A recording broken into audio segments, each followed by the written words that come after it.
Good morning class, कैसे हैं आप लोग? I hope you are all fine and giving best to your study. बेटा जी, अब तक हम सिंपल सेंटेंस बनाने के 7 मेथड कर चुके हैं, जिसमें तीनों तरह के पार्टिसिपल हमने सीखे थे। इन्फिनेटिव सीखा था, case and position and nominative, absolute and adjective. चलिए, आज का मेथड बहुत ही इंपॉर्टेंट है क्योंकि ये थोड़ा सा ट्रिकी भी है और ये आपके ट्रांसलेशन में बहुत हेल्पफुल होगा। तो चलिए इसे सीखते हैं। आज हम मेथड सीखने वाले हैं जिरंड और नाउन से पहले प्रपोजिशन का प्रयोग करके सिंपल सेंटेंस बनाना। अब आप पूछेंगे भैया कि जिरंड क्या है? तो जिरंड का मतलब है नाउन का जो काम करे वही जिरंड होता है। तो एक नाउन तो बेटा ये कोई भी एक वर्ड होता है, जैसे आपने वर्ड डाई, डाई माने क्या होता है? मरना। ठीक है, इसकी नाउन क्या है बेटा? डेथ। तो कुछ वर्ड की तो नाउन होती है, ठीक है, लेकिन कुछ वर्ड्स की नाउन नहीं होती है। तो उसकी वर्ब की फर्स्ट फॉर्म में हम आईएनजी लगाकर उसे हम जिरंड बना देते हैं। तो बेटा ये जिरंड यानी कि वर्ब की फर्स्ट फॉर्म में आईएनजी लगाकर जो शब्द बनता है, क्या बनता है? वर्ब की फर्स्ट फॉर्म में अगर हम आईएनजी लगा देंगे, क्या लगा देंगे बेटा? ये आईएनजी, तो वो नाउन का काम करता है। वर्ब की फर्स्ट फॉर्म में आईएनजी लगाकर हमारा जिरंड बनता है। तो बेटा जी, जो नाउन का काम करता है, वर्ब की फर्स्ट फॉर्म में आईएनजी लगा के बनता है, उसे हम जिरंड बोलते हैं। ठीक है, नाउन का काम करता है, बस ये याद रखना।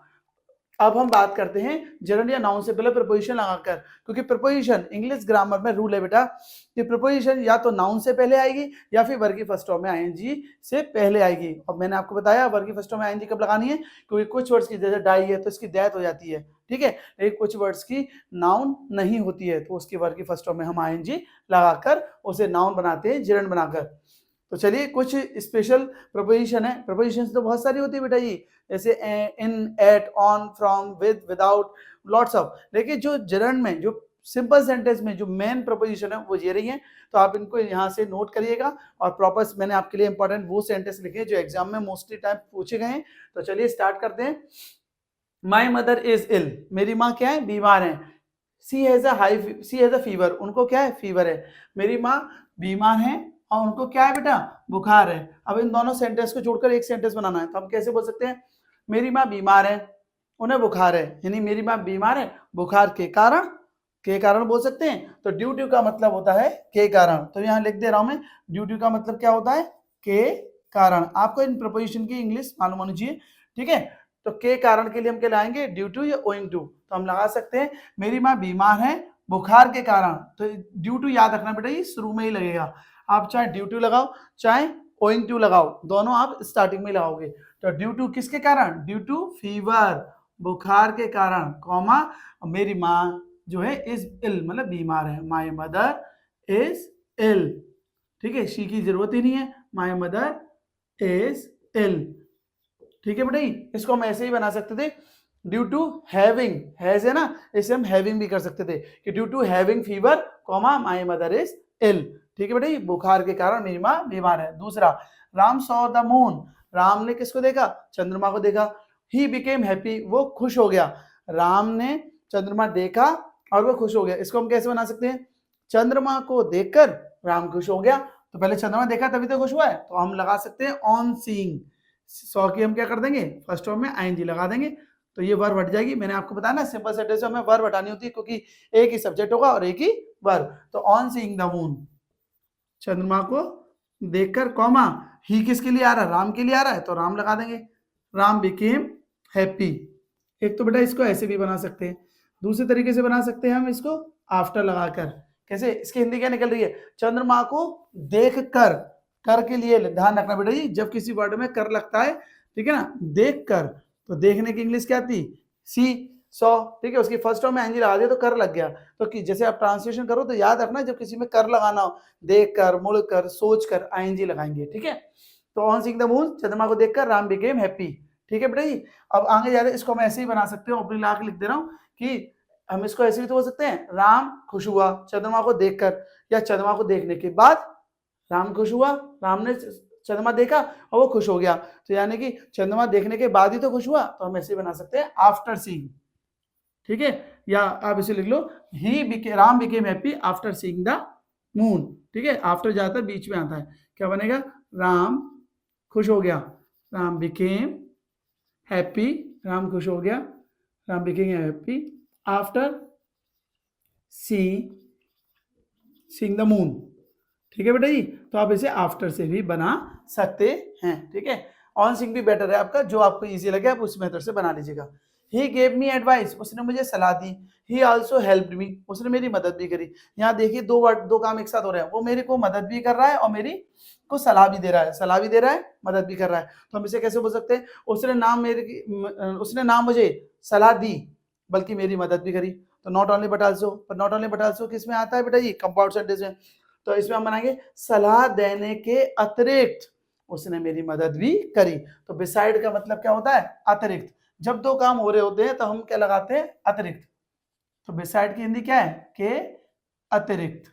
ठीक है, तो याद रखना जब भी दो काम एक जैसे हो रहे होंगे तो हम क्या लगाएंगे, बिसाइड्स। और ये भी स्टार्टिंग में ही लगेगा बेटा, याद रखना स्टार्टिंग में ही लगाना। तो बिसाइड्स और गिव की क्या हुई, सलाह देने के अतिरिक्त, गिविंग। मैंने कहा ना प्रीपोजिशन के बाद वर्ब की फर्स्ट फॉर्म में आईएनजी आ जाएगा। ठीक है, क्योंकि गिव की कोई नाउन नहीं होती। जैसे मैंने बताया था डाई की नाउन डेथ होती है, ऐसी गिव की कोई नाउन नहीं होती है, तो गिविंग करते हैं। बिसाइड्स गिविंग मी एडवाइस, मुझे सलाह देने के अतिरिक्त। ठीक है, कॉमा, नाम तो है नहीं तो ही दो जगह, तो आगे वाला ही हट जाएगा। ही आल्सो हेल्प मी, ही आल्सो हेल्प्ड मी।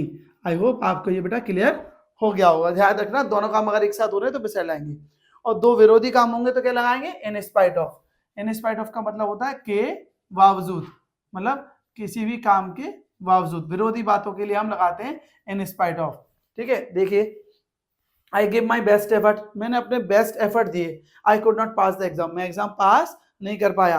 विरोधी बात है, बेस्ट एफर्ट भी दे रहा है और पास भी नहीं कर पा रहा है। विरोधी बात है तो क्या लाएंगे, बेस्ट एफर्ट देने के बावजूद मैं अपना एग्जाम पास नहीं कर पाया।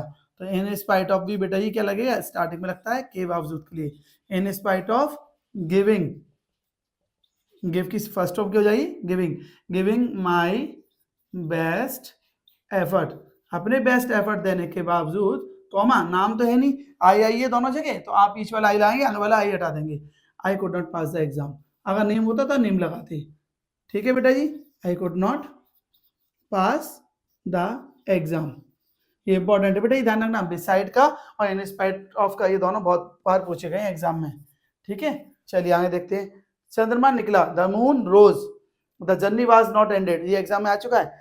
चंद्रमा निकला और यात्रा खत्म नहीं हुई थी, यानी कि चंद्रमा पहले निकला है, यात्रा खत्म नहीं हुई है, इसका मतलब चंद्रमा निकला है, यात्रा खत्म नहीं हुई, यानी कि यात्रा के खत्म होने से पहले चंद्रमा निकल आया। तो बिफोर लगेगा तो हम लिख देंगे चंद्रमा निकल आया यात्रा खत्म होने से पहले। The moon rose, the moon rose before, किसके खत्म होने से पहले, यात्रा के खत्म होने से पहले, before the end of journey, before the end of journey, यात्रा के एंड से पहले।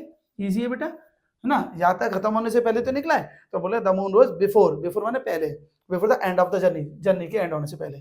ठीक है, एक ये वाला एग्जाम में कई बार रिपीट हुआ है बेटा जी, तो इसको यूपी बोर्ड में तो ये कई बार आया है, इसको ढंग से समझिएगा। Sita has failed, Sita fail हो गई, उसने खबर सुनी, सी हर्ड द न्यूज, और सी फेंटेड, वो बेहोश हो गई।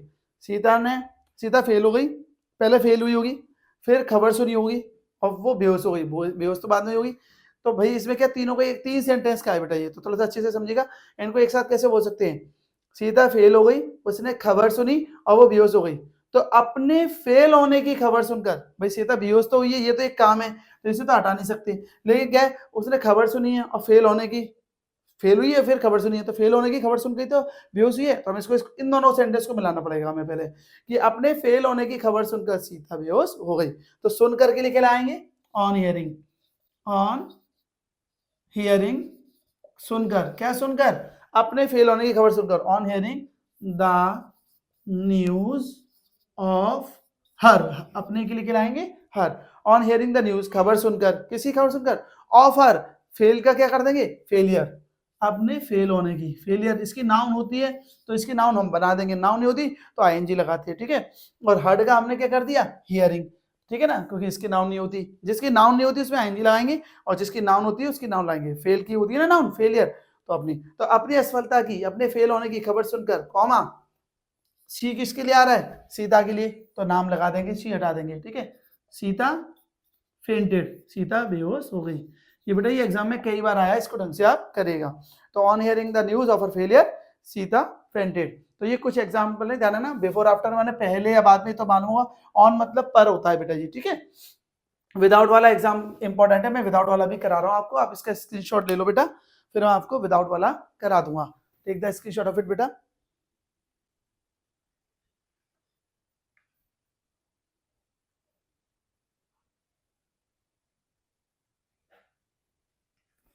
चलिए बेटा ये देखते हैं, अब हम विदाउट वाला करेंगे।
चलिए बेटा जी, अब हम करते हैं विदाउट वाला एग्जांपल, क्योंकि ये प्रोपोजिशन हमारी रह गई है, इंपॉर्टेंट है बेटा जी, ठीक है।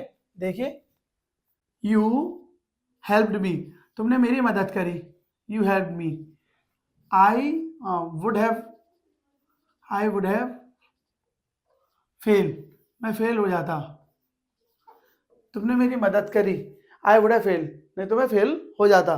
तो ध्यान रखना, जहाँ पे वुड हैव आ रहा है ना, वह संभावना है, तुमने मेरी मदद करी, मैं फेल हो जाता, यानी कि मैं फेल हो जाता तुम्हारी मदद के बिना। तो के बिना के लिए क्या लगाते बेटा जी, विदाउट, के बिना के लिए क्या लगाते, विदाउट।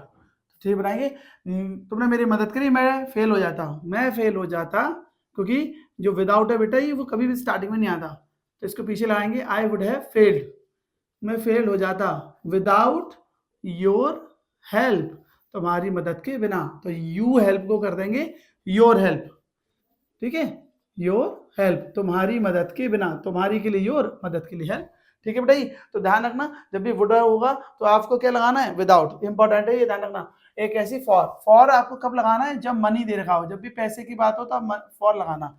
एग्जाम्पल देखेंगे उसका बेटा जी आप, आई बाउट अ बुक, मैंने किताब खरीदी, I bought a book and I paid 500 rupees, मैंने 500 रुपीज पेड करे,